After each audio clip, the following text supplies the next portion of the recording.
हिंदू धर्म से संबंधित लगभग सभी लोग समुद्र मंथन की कथा को जानते हैं। यह कथा समुद्र से निकले अमृत के प्याले से जुड़ी है, जिसे पीने के लिए देवताओं और असुरों में विवाद उत्पन्न हो गया था। वासुकी नाग की नीति बनाई गई और मंदराचल पर्वत की सहायता से समुद्र को मथना प्रारंभ किया गया। आइए जानते हैं समुद्र मंथन से प्राप्त 14 रत्न कौन से थे।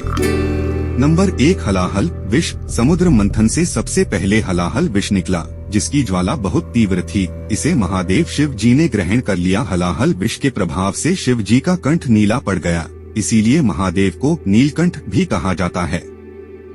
नंबर 2, कामधेनु गाय, जिसे ब्रह्मवादी ऋषियों ने ग्रहण कर लिया। कामधेनु का वर्णन पौराणिक गाथाओं में एक ऐसी चमत्कारी गाय के रूप में मिलता है जिसमें दैवीय शक्तियाँ थीं और जिसके दर्शन मात्र से ही लोगों के दुख व पीड़ा दूर हो जाती थी। नंबर 3, उच्चै श्रवा घोड़ा।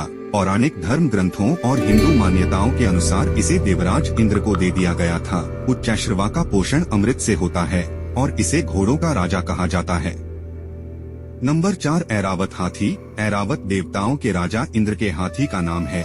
समुद्र मंथन से प्राप्त रत्नों के बंटवारे के समय ऐरावत को इंद्र को दे दिया गया था।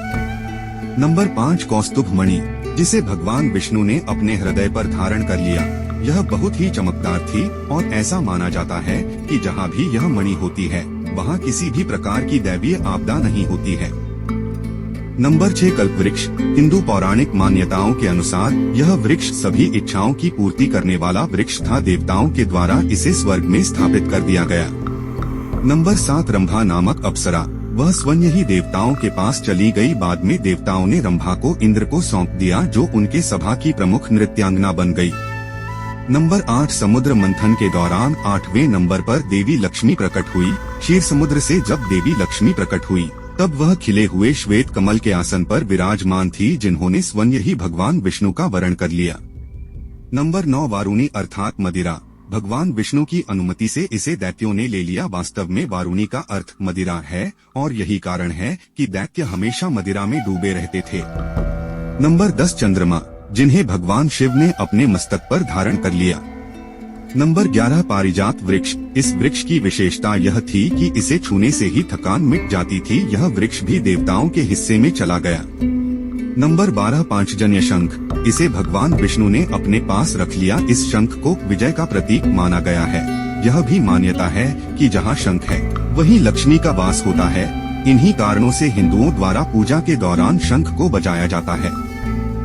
नंबर 13, भगवान धन्वंतरी। अमृत वितरण के पश्चात देवराज इंद्र की प्रार्थना पर भगवान धन्वंतरी ने देवों के वैद्य का पद स्वीकार कर लिया और अमरावती उनका निवास स्थान बन गया। नंबर 14, समुद्र मंथन के दौरान अंतिम रत्न अमृत था। अमृत को देखकर दानव आपस में लड़ने लगे, तब भगवान विष्णु ने मोहिनी रूप धारण कर देवताओं को अमृत पान करवा दिया। दोस्तों, और ऐसे ही पौराणिक तथ्य के लिए हमारे चैनल को सब्सक्राइब जरूर करें।